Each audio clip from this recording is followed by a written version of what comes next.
Hi all, let's look at another amazing game from the TSAC Season 15 Super Final. So in round 62, Leela playing white against Stockfish. So these pairs of games where they play the same opening with white and black. So could Leela do the double, so to speak? Double kill is the technical term used in TSAC chat. So Leela with white plays d4. And we have knight f6, bishop g5. So the Trompovsky, a favourite of Grandmaster Julian Hodgson. So Leela taking the role of Julian Hodgson here. f3, we have check, c3, knight f6, d5, queen b6, hitting b2, bishop c1. So this is a very popular start position in the Trompovsky. Stockfish plays e6. And intriguingly, we have a different sequence here from our other game, where Stockfish takes on d5, and this seems a little bit outrageous what Stockfish is doing, in fact, taking on d5. But already, there's been a commitment with e6 instead of d6. If g6 here, for example, not trying to open this file up too quickly, then knight a3 could actually be a very useful resource here. For example, bishop g7, e5, knight takes knight c4, and then the knight going into d6 check. This is a big advantage for white. So already Stockfish is committing to a really sharp continuation here, where after e takes d6, the king is exposed to a check here. Leela doesn't play a check immediately, but actually plays c4, but it's here, believe it or not, queen e2 check is used, and it seems quite effectual. On bishop e7, white has potentially moves like bishop h6. So in fact, Stockfish loses castling rights with king d8. What on earth is Stockfish thinking here? Leela actually kind of acknowledges that this queen check is kind of leaving all these pieces still on the first row, and outrageously does an undeveloping move. So we've got every single piece now still on the first row, and the black pieces, there's been two black pieces developed. And you might also think, hold on a sec, the e8 square could be used for a rook later as well, couldn't it?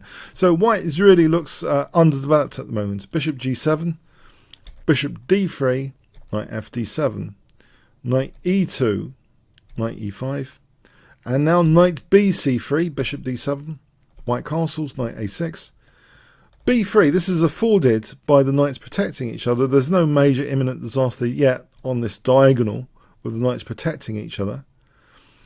So we have king c7, a3, which denies the use of the b4 square, rook a e8. So Stockfish has thought this will be a quite nice home on the queen side for its king. Bishop c2 now that b3 is supporting c4, that's relieved the bishop of its duty. King b8, h3, and we have f5, f4, knight f7, rook b1, giving the idea that maybe b4 later, rook hg8. So both sides potentially have got attacking plans in place based on striking, aligning at the opponent's kings rather subtly at the moment with these rooks. King h1, is this an important prophylaxis move against black's potential attacks later? One very deep-sighted thing about this position is to consider, and this might seem totally outrageous, but when the king is on another side of the board in its usual place, if these pawns are being used for attack, and if they're taken out, we would have passed pawns without a blockading resource of the king, and that's an important endgame consideration where the king is, because it's often the last, very important blockader in endgames. So just bear that in mind, that if these pawns are used for attack, we could end up with connected passed pawns potentially on the king side without the king being able to help against them. We have queen d8, bishop d2, queen e7, bishop d3. Here it looks as though b4 might be tempting. However, after g5, f takes, knight e5, it looks as though this position, white still actually has got good prospects, in this example at least. So it looks as though it might actually be quite playable. here b4 might be a move. But bishop d3 was played, knight d8, and now in this position b4 is played, b6, and interestingly, not opening up, well, it will give the c5 square. The c5 square here, it will be quite juicy for a knight. That would be a nice blockading square. In fact, Leela chooses not to give a nice outpost square on c5. Just to put this on the board, you know, this, it looks like a juicy knight outpost, and it will be difficult, even though we've got that semi-open file. It swings and roundabouts, but really it seems the downside's worse than the upside here, with that knight on c5 as an example. So this interesting decision to close up with b5, but it does mean white still has the option of potentially opening things up like this, you know, opening up the a file at least later. Maybe that's going to be dangerous. Queen c2, we have bishop f6, so black's preparing, it seems, g5. a4, now knight b7 puts a stop on the a5 square, and not only that, c4 might be vulnerable in some lines. Knight c1, and now here, this is a really interesting position at move 30, where black commits to an attacking pawn move, but pawns don't go backwards. Now, if this pawn's taken, we really do have isolated pawns which might be chipped away at later. And as I say, with the king over here in endgame scenarios, these could be important passed pawns in their own right, even if white doesn't attack on the queen side. So interestingly, before we go into that committal decision, h6 as an example, let's have a look at knight c e2 in particular, unveils the bishop for a5. So this position, if g5 bishop takes f5, this is difficult for black. Yes. As an alternative, rook ef8, knight b3, and a5 again is kind of difficult for black. White could end up with actually quite a dangerous attack, even using the a file. It's a pretty dangerous attack here, for example, like this, blasting through. So g5, it's natural to want to counter-attack, but Leela is kind of, you know, pattern matching to games it's beaten itself with, and perhaps, you know, it doesn't really care if it checkmates the king or wins with passed pawns. It's going to be looking very, very far ahead. You know, when we look at the downsides of positions, you know, I've been wondering this myself, that sometimes we can get very involved in a kind of nerdy kind of way in particular variations, particular moves, particular resources, and we might think, you know, we're putting a lot of work in, but actually sometimes it's a slower approach to looking at the downsides of a position than a more philosophical approach. Leela here is kind of almost more philosophical, that it might not be looking at millions and millions of positions like Stockfish, but it's pattern matching with these long distant dreams, you know, maybe of these passed pawns one day, you know, being very, very important. You know, think of this dream. It's very important, I believe, with Leela games to think about the underlying really, really long-term plans, which you wouldn't normally expect of engine games, but that's what gives the game such instructive value. Quite often, the way the Leela has these very far-sighted concepts. So not so much nerdy in analysis as holistic in the way Leela is checking these positions and pattern matching in a way to what it thinks is winning probabilities. So here we have bishop takes f5 being played. Sorry, not bishop takes, f takes g5, which isolates these pawns. If bishop takes f5 is being played, just to demonstrate this, then tactically g4 is dangerous for white. For example, this position, it becomes dangerous after knight a5. c4 is vulnerable. If the queen drops back, then g4 drops, and look at white's king. It's starting to look shaky here. Black's getting a big advantage. There's a nice blockade here. White's attack's not going anywhere. It looks as though white's played in a really terrible way, in fact, here. So black's getting the advantage there. So f takes g5 is played. Bishop takes. Knight 1 to e2. Bishop takes d2. Queen takes. And now knight a5. And here it looks as though, again, c4 is like an issue, but so is f5. So which is the more important issue? And also, it's, as I say, it's like nerdy downside analysis versus holistic downside analysis. The holistic view of the position would say, look, even if we go a pawn down, maybe if we get 2 connected passed pawns over here, then that, holistically, casually, that's going to be good. Why worry about anything? Just look at these distant plans. Yeah, c4 might not be an issue. It looks like an issue, but we have h5 now. Pawns don't go backwards. Is this going to be a target? f5 has definitely been targeted, and Stockfish again doesn't seem to really. It seems a bit reckless sometimes with its pawns. That maybe in the short term this looks safe enough, but surely towards endgames this is going to be a real liability. This pawn here, a long-term liability. From a sort of more holistic perspective, at least we should consider not just pawns they don't go backwards, but at some point, this could backfire, this h4 move. If Stockfish had played rook e f8, then knight g3, this position looks as though white's getting enough blockade potential on the f4 square, and in fact, this looks interesting. This kind of variation where the h pawn is picked off, white's secure enough here protecting c4 to indulge in this pawn grab, just as an example. So it looks as though, yes, the h pawn is already in some mortal danger here. So h4 instead of rook e f8. Rook 1 to f2, rook e f8, and now queen h6. This actually is, hitting h4 and perhaps trying to overload the queen, because now there's the concept of rook e3 hitting the queen.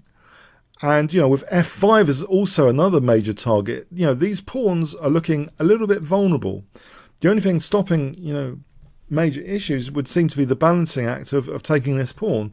But as I say, from a holistic perspective, this isn't just an exchange of pawns. White has 2 connected passed pawns with the king over here, away from easily being able to take part in blockading the dream of these 2 connected passed pawns. That's the dream, the undertone of this game, which maybe Leela is already kind of grasping. So we have knight e8.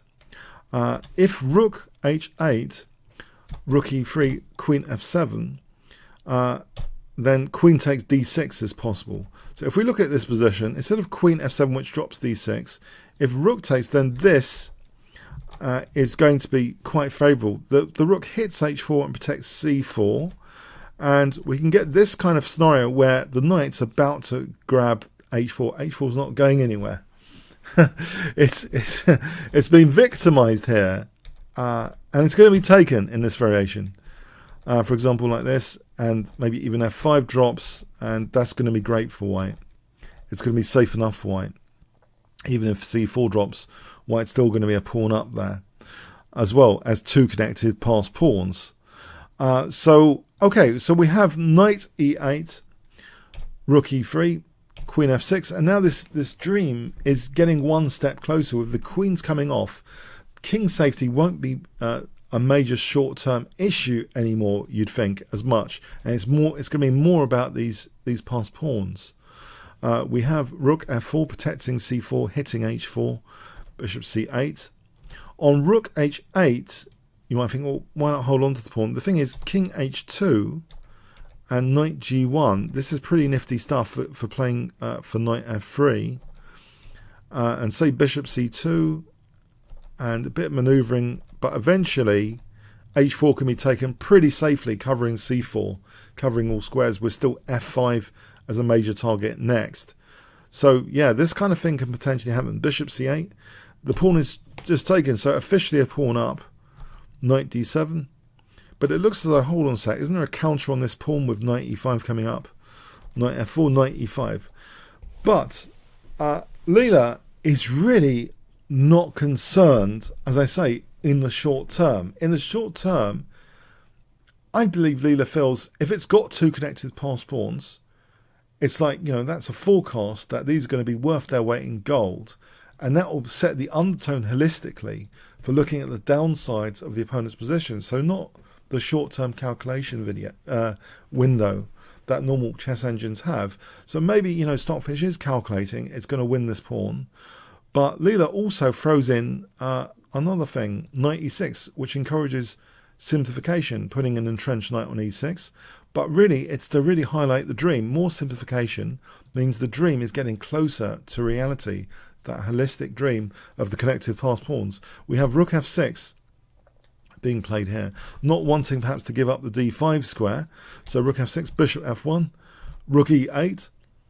If here bishop takes e6, d takes, rook takes, knight d5 is a big square. And for example, this position, at the moment it's equal on pawns. But we could arrive at this kind of scenario with g4 being played, and this is a fascinating thing. So even if this happens, in the short term black could be a pawn down, but in the long term we've really reached the dream scenario of two connected passed pawns. So even a pawn down here in this variation, if these pawns start driving forward, we can see that the holistic dream is more important here. The two connected passed pawns are being driven forward here. Well, it's also got this nice gigantic bishop on this diagonal. So it looks as though black's pawns are suppressed. The knight's not that great either. It looks as though it hasn't got that many squares. It's a big advantage for white. So this undertone is the point of reference for what's happening here. So rook e8, rook g3, and now this is taking. So at the moment we're equal on pawns, knight d5, rook g6. Here, if knight a takes c4, bishop takes, knight takes, there's rook takes c4. The rook is actually still protecting that. That's not possible. So knight d5, rook g6, rook c3 protecting that pawn. We have rook g7, rook h6, rook g6. If rook d7 here, then knight f6 forks the rooks. That's fine for white to do that. So rook g6, rook h4, rook f8, rook f4, and you can see we're closer than ever before to this idea that these could be really important in the endgame, these two connected passed pawns. And as I've said, you know, maybe this is part of the contingency plan. Either it was to checkmate the opponent's king, or to celebrate the opponent's king being over there, not being so easily to defend here against these passed pawns. So rook f7, bishop e2, rook g5, king h2, knight g6, rook f2, knight e5, rook f1, rook g8. High level shuffling in progress. Rook g3, king g1, king c8, rook g5. It looks as though f5 is being surrounded at the moment. And now it's been taken. Check. Knight takes f5, knight c1, bishop f1. So Leela is actually having, after all this, after winning f5, an even dreamier scenario than before. Two connected passed pawns, one rook, pair of rooks gone now. It's looking as though the road is clear and a pawn up at the moment. Rook f8, g4. These pawns are starting to be pushed. Knight b3, rook f2, knight d2, setting a little trap that if rook takes d2, then there's check. But Leela doesn't fall for that. So after knight d2, bishop g2 covers f3 quite well and also prevents d5. Nice bishop on that diagonal. Knight takes c4. So again, Stockfish has managed to equalise on pawns. So from a short-termist view, it's ticking all the boxes. From a holistic view, it looks to be nearly busted. Look at the two connected passed pawns now. So Leela, you know, the worry is less when you have that undertone to your thinking for very long range, you know, pattern matching to games that you've won before. When Leela beat herself up all those millions of times, perhaps, you know, the emerging patterns from a human perspective, the power of connected passed pawns seems to be a major theme, not just the form pawn. Connected passed pawns should be another t-shirt, shouldn't it? Yes. Okay. Bishop d5 is played. King c7. So here, yeah, king c7. It seems to be going the wrong way. It doesn't want to get in the way of these pawns. It doesn't want to be involved tactically in things. There was no real participation now. It's been cut from this side of the board anyway. So these pawns must be laughing now that the king's just going over there. They've still got the dream in mind. We have rook a2. On g5, it seems as though this might actually be a plausible move here, tactically, after knight d3, to play g6, believe it or not. this pawn in this variation seems to be triumphing after g7, but h4 stops rook g5, and white could end up queening and picking up the knight with looks to be a very advantageous position. But Leela holds off with g5 by playing rook a2 for the moment, and now king h2. The other thing about this, not only we have a lack of a blockader, we've got a shepherder here. This king can shepherd these passed pawns. Rook e8, g5, shepherding the passed pawns potentially. Knight h4, and now g6. This pawn's really running away, and in fact, it's with this bishop eyeing its target destination square, and also dominating these knights somewhat, especially this knight on the rim is being kind of dominated as well visually. This is a really impressive position for that huge bishop on d5. An awesome piece here with idea of pushing. So black is actually on the verge of losing material here. We have rook g7 and now an outrageous shepherding implication with this next move, king g3, as though the king's going to go into the dark squares with king f4. c4 is played. If knight takes g6, that goes into a self pin. The king just pops back in bed, and then just to exploit this pin, winning a piece. So that's actually not possible. So c4, king f4, knight b3, king g5. The king is shepherding the pawn, king h6. That's another major advantage of the king being over there. This king can play an active role in celebrating that passed pawn. Stockfish is basically capitulating here, giving up a piece.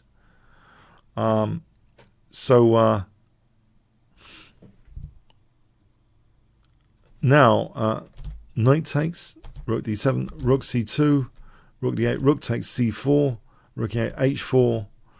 After h5, rook d3. This was the game end position, it seems. So with both engines thinking, white's like plus 10. It's a piece up. This pawn is also a major passed pawn. Black's pawns are going nowhere.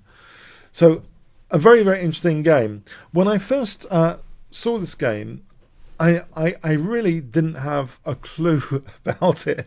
I sat on the analysis. I thought, what does this really represent? Wasn't it kind of scary that c4 seemed like a liability? Then I started to realize that in some variations, Leela's actually a pawn down but still winning. What kind of engine it can be so casual to not really care about the short-term battles? It's one that really is pattern matching to what it's learned from beating up itself. That, these long-range holistic plans set the undertone for not being so concerned about the minutiae details of the short-term tactics. As long as the undertone of the connected pass pawns can triumph in the end, I believe that this is what this game kind of demonstrates.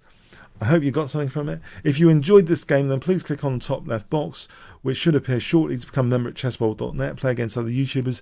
You can also test yourself on the variations covered in this and other games from the improved menu, the puzzle books option, which has a link to the annotated game. Comments, questions, donations, see the description. Like, share, subscribe with the notification bell. Really appreciated. Thanks very much. Puzzle book addendum. If you go to chessworld.net, you can invite me for a game as well, or I'll invite you for a game. But you can also go on the improved menu, puzzle books, and you'll see this set of two games, the Trompovsky attack. So Leela versus Stockfish. So only 20 came out of that. Leela was far more holistic, though. There were less variations to analyze it. I think it was important to understand the fundamental game patterns here of the connected passed pawns in particular. But concretely, white's play for a clear advantage here. I think this was to do with unveiling a5. So this move. And now, once that happens, bishop takes f5. Okay. If g5. Here, black to play for a clear advantage. I think in this line,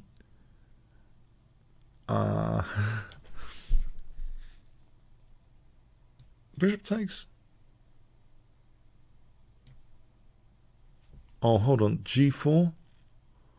Then bishop takes.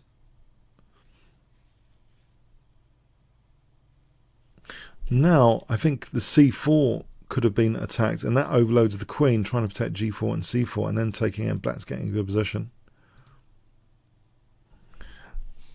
White to play for a clear advantage here. c4 is attacked.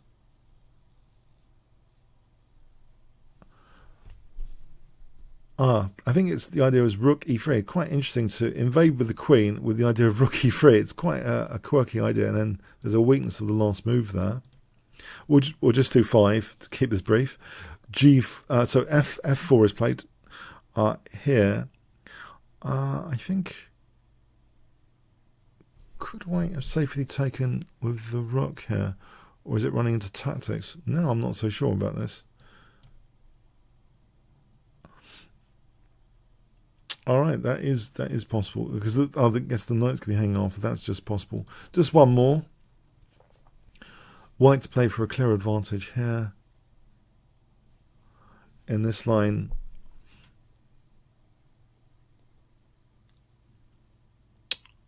I wonder. Not so sure. f4 is under lock and key. I wonder if we can just play taking or h4. Maybe just h4. Yeah, they look quite. This is. I remember now. This is a position where white is outrageously a pawn down, but the two connected pass pawns are really running away with it now. So yeah, holisticism versus nerdism, I'll call this. You don't have to worry about the short term if you've got the long run plan covered. The power of the connected pass pawns. Okay, I hope you enjoyed this video and got something out of it. Thanks very much.